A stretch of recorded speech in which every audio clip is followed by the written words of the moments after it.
மக்கள் அனைவருக்கும் வணக்கம். ஒரு வேதனையான செய்தி. தூய்மை பணியாளர்கள் அவர்களுடைய உரிமைகளுக்காக போராடினார்கள். நேற்று தினம் பார்த்தீங்கன்னா நீதிமன்ற தீர்ப்பின்படி இரவோடு இரவாக அவர்களை காவல்துறை உதவியோடு வலுக்கட்டாயமாக அந்த பகுதியில் அவர்கள் போராடிய பகுதியிலிருந்து அப்புறப்படுத்தினார்கள். இதில் சில பெண்கள் மயக்கம் அடைந்தனர்.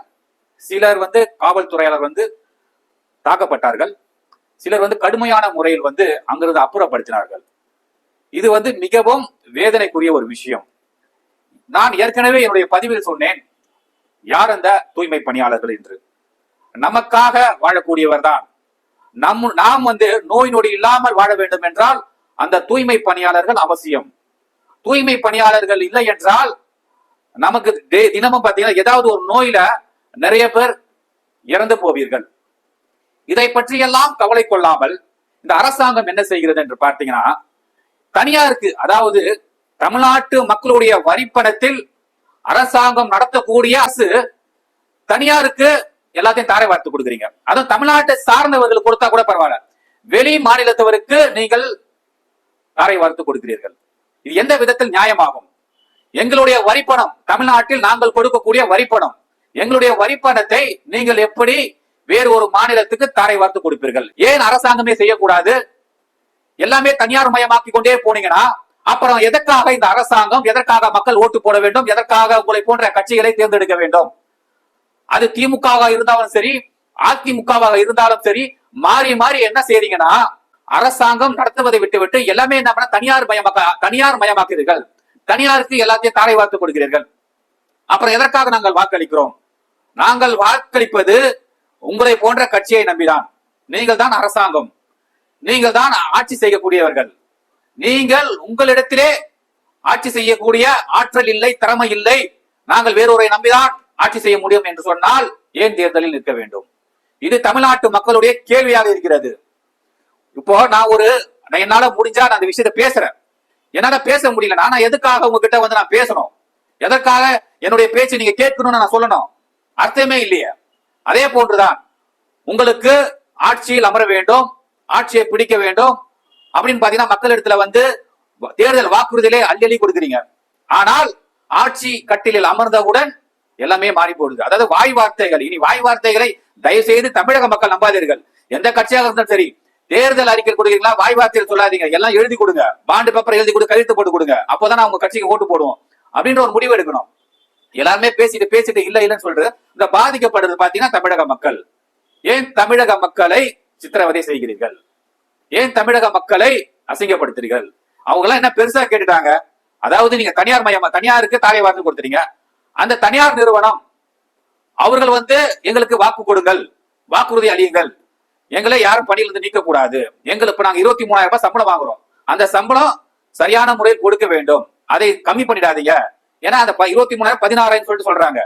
அப்படி இல்லைன்னு என்ன பண்ணுவாங்க பாத்தீங்கன்னா, இப்ப இவங்க எல்லாம் ட்ரெண்ட் எப்படி பாத்தீங்கன்னா, நீ கரெக்டா வரலையா, இந்த சம்பளத்துக்கு நீ வரலையா, உடனே பாத்தீங்கன்னா இந்த வட மாநிலத்தவர்களை, அதாவது பீகார், உத்தரப்பிரதேஷ், ஒடிசா போன்ற மாநிலத்தை சார்ந்தவர்கள், இங்க வட மாநிலத்தை சார்ந்தவர்கள் நிறைய பேர் 10,000 ரூபாய்க்கு வேலை செய்யறதுக்கு தயாராக இருக்கிறார்கள். அவர்களை இறக்கி விட்டுறணும். இப்ப தமிழ்நாடு பாத்தீங்கன்னா, நம்ம தமிழ்நாடு சொல்வதை விட இது ஒரு குட்டி ராஜஸ்தான். எப்படி? தமிழ்நாடு என்பது ஒரு குட்டி ராஜஸ்தானாக மாறிவிட்டது. கிட்டத்தட்ட 30% பேர் வட மாநிலத்தவர் இங்கே வசிக்கிறார்கள். அவர்களுக்கு எல்லா சலுகைகளும் இருக்கிறது. அவர்களுக்கு ஓட்டுரிமை இருக்கிறது, ரேஷன் கார்டு இருக்கிறது, ஆதார் கார்டு இருக்கிறது, எல்லாமே வந்துருச்சு. இப்ப இங்க கிட்டத்தட்ட 30% பேர் வட மாநிலத்தில் இருக்கிறார்கள். அப்போ தமிழ்நாட்டு மக்கள், இந்த தமிழ்நாட்டை நம்பி இருக்கக்கூடிய மக்கள், இங்க வாழ்ந்து கொண்டு இருக்க மக்களுக்கு எந்த ஒரு பயனும் இல்லாமல் போகிறது. அப்ப தமிழ்நாட்டு மக்களுக்காக யார் குரல் கொடுப்பார்? தமிழ்நாட்டு மக்களுடைய வாழ்வாதாரத்திற்காக யார் குரல் கொடுக்க வேண்டும்? வார்த்தைக்கு என்ன சொல்றீங்க? திராவிட மண், திராவிட மண், பெரியார் பிறந்த மண், பெரியார் பிறந்த மண் அப்படின்னு வார்த்தை சொல்றீங்க. அப்ப இதெல்லாம் திராவிட மண், பெரியார் பிறந்த மண் எல்லாம் ஓகே, சரிதான். ஆனா இந்த பெரியார் பிறந்த மண்ணையும் இந்த திராவிட மண்ணையும் ஏன் நீங்க பிற மாநிலத்துக்கு ஒவ்வொரு விஷயத்தையும் தனியார் மயமாக்கி தாரை வார்த்து கொடுக்கிறீர்கள்? இது எந்த விதத்தில் நியாயமாகும்? அப்போ தமிழ்நாடு அரசு, அது நான் மறுபடியும் சொல்கிறேன், அது அதிமுக திமுக மாறி மாறி தனியாருக்கு தாரை வார்த்து கொடுக்கிறீர்கள். அதனால் 2 பேரையும் பார்த்துதான் கேட்கிறேன், உங்கள் ஆட்சி மீது உங்களுக்கு நம்பிக்கை இல்லையா? அப்ப எல்லாம் திறனற்று போகிறீர்களா? ஆட்சியாளர்கள் திறனற்று போகிறீர்களா? என்ற கேள்வி தமிழக மக்கள் கேட்கிறார்கள். ஆகையால் தயவு செய்து இந்த தனியார் மயமாக்குறது, அந்த அக்ரிமெண்ட் போட்டு வச்சுக்கிறது, இத்தனை வருஷத்துக்கு தான் முடியும், இனிமேல் எங்களால் எதுவும் பண்ண முடியாது, நீங்க அவங்க கிட்ட தான் வேலை செஞ்சாகணும். அந்த தூய்மை பணியாளர்கள் என்ன கேட்கிறார்கள்?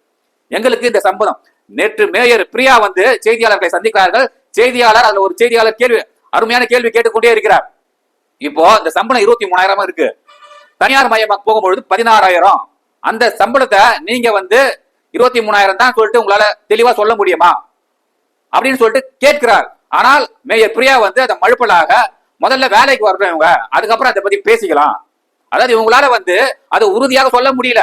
அப்போ பாத்தீங்கன்னா இந்த 23,000 சம்பளம் வாங்கி கொண்ட இவர்கள் 16,000 சம்பளத்துக்கு தான் போகணும், அதுதான் கட்டாயம் அப்படின்ற கையெழுத்து முடிவாயிற்று. ஏன்னா என்னால முடியும், நான் வாங்கி தர முடியும், 23,000 சம்பளம் உங்களால சொல்ல முடியுதா? தெளிவா சொல்ல முடியலையே. அப்ப மழுப்பலான பதில தான் நீங்க சொல்றீங்க, ஒரு அதிகாரப்பூர்வமற்ற பதில தான் சொல்றீங்க. அப்ப எங்கே போய் கொண்டிருக்கிறது இந்த நாடு? அடிப்படை ஒரு உரிமை தூய்மை பணியாளர்களுக்கு, இந்த நாட்டை காக்கக்கூடியவர்கள், இந்த நாட்டை சுத்தம் செய்கிறவர்களுக்கு, அவர்களுக்கு இந்த சமுதாயத்தில் வாழ வழி இல்லை என்றால் நாம் நாளை எதற்காக சுதந்திரம் கொண்டாட வேண்டும்? இப்போ நாங்கள் நிச்சயமாக எங்களை போன்ற பத்திரிகையாளர்கள், அதாவது all India press media association, வெளிச்சம் பத்திரிகை, அரசு டிவி, இன்வெஸ்டிகேஷன் ரிப்போர்ட்டர், நாங்கள் எல்லாம் பாத்தீங்கன்னா அந்த தூய்மை பணியாளர்களுக்காக இந்த சுதந்திர கொடி எப்பொழுதும் வருட வருடம் சுதந்திர கொடி ஏற்றுவோம். ஆனால் இந்த முறை சுதந்திர கொடி ஏற்ற போவதில்லை.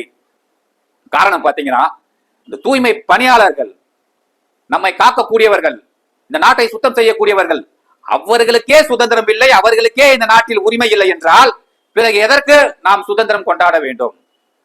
எங்கே போனது சுதந்திரம்? ஆங்கிலேயர் காலத்தில் அடிமைப்பட்டுக் கொண்டிருந்தோம், அப்பொழுது நமக்கு சுதந்திரம் வேண்டும் என்று போராடினோம். போராடிய தலைவர்கள் எத்தனை பேர் இருக்கிறார்கள்? ஆனால் நம்முடைய தமிழ்நாட்டில் நம்முடைய உரிமைகளுக்காக நம்மால் போராட முடியவில்லை. இரவோடு இரவாக கைது செய்கிறார்கள், அடிக்கிறார்கள், துன்புறுத்துகிறார்கள். ஏன்? உங்களுடைய மக்களே நீங்க இப்படி பண்ணீங்கன்னா அப்புறம் யாருங்க மதிப்பா? எந்த மாநிலத்துல தமிழ்நாட்டை மதிப்பாங்க? இதற்குத்தான் வந்து தமிழ் தேசியம் தமிழ் தேசியம் சொல்லிட்டு சீமான் அவர்கள் குரல் கொடுத்து கொண்டிருக்கிறார். தமிழ் தேசியம், ஒரு தமிழ் நாட்டை ஆள வேண்டும் அப்படின்னு சொல்லிட்டு தமிழ்நாட்டை தமிழர் ஒரு ஆள வேண்டும் சொல்லிட்டு தான் சீமான் குரல் கொடுத்து கொண்டிருக்கிறார். எல்லா போராட்டத்திற்கும் சீமான் முன்னிலைப்படுத்துகிறார், எல்லா போராட்டத்திலும் இறங்கி வேலை செய்கிறார். அது யாராக இருந்தாலும் சரி, இளைஞர்கள் பிரச்சனைகள், மாணவர்கள் பிரச்சனைகள், பெண்கள் பிரச்சனைகள், பாலியல் வன்கொடுமைகள், ஜாதிய வன்கொடுமைகள், எல்லாத்துக்கும் இறங்கி போராடி கொண்டிருக்கிறார் சீமான். ஆனால் அவரை போன்றவர்களுக்கெல்லாம் என்ன பண்ணுவாங்கன்னா மக்கள் வந்து வாக்களிக்க மாட்டார்கள். எல்லாருமே பண்ற தப்பு என்னன்னு பாத்தீங்கன்னா, நீங்க பண்ற தப்பு தான், தமிழ்நாட்டு மக்கள் பண்ற தப்பு தான். அதாவது நான் திமுக, நான் காங்கிரஸ், நான் விடுதலை சிறுத்தைகள், இப்படியே சொல்லிக்கொண்டே நீங்க வந்து உங்களே நீங்க பள்ளம் தோண்டி பதச்சிக்க. யார் நமக்காக போராடுவார்? யார் நமக்காக செய்வார்? நாம் ஒருவரை நம்பி பொறுப்பு ஒப்படைக்கும் போது இந்த கட்சியை சார்ந்த தலைவர் நமக்காக போராடுவாரா? நமக்காக நம்மளுடைய விஷயங்களை இவர் தீர்த்து வைப்பாரா? அப்படிப்பட்ட தலைவரை, அப்படிப்பட்ட கட்சியை சார்ந்தவர்களை தேர்ந்தெடுங்கள். ஏன்னா 60 ஆண்டு காலம் ஓடி போய்விட்டது. தமிழக மக்கள் இன்னும் இப்படியே தான் வாழ்ந்து கொண்டிருக்கிறார்கள். எந்த முன்னேற்றமும் இல்லை. கேட்டால் நாங்க அதை பண்ணிட்டோம் இதை பண்ணிட்டோம் சொல்லி இருக்கிறாங்க. யாரும் எதுவுமே பண்ணலங்க. தமிழ்நாட்டு மக்கள், ஏழை மக்கள் அப்படியேதான் இருக்கிறாங்க. சாதிய வன்கொடுமை இருந்து கொண்டுதான் இருக்கிறது, சட்டம் ஒழுங்கு சீர்கெட்டு தான் இருக்கிறது. எங்க பார்த்தாலும் தலைவிரித்து ஆடக்கூடிய ஒரு விஷயம் பார்த்தீங்கன்னா இந்த டாஸ்மாக் போதையில், குடி போதையில் தமிழகம் தள்ளாடி கொண்டிருக்கிறது. இது முற்றிலுமாக ஒழிக்கப்பட வேண்டும். ஆகையால் தூய்மை பணியாளர்களுக்காக பத்திரிகை துறை நாங்கள் அவர்களுக்கு உறுதுணையாக இருப்போம். அந்த பத்திரிகை துறை பாத்தீங்கன்னா நாளை சுதந்திரம் கொண்டாட போவதில்லை. ஏன்னா தூய்மை பணியாளர்களுக்கு உரிமை இல்லாத இந்த தமிழ்நாட்டில் நாங்கள் சுதந்திரத்தை கொண்டாட போவதில்லை. நன்றி, வணக்கம்.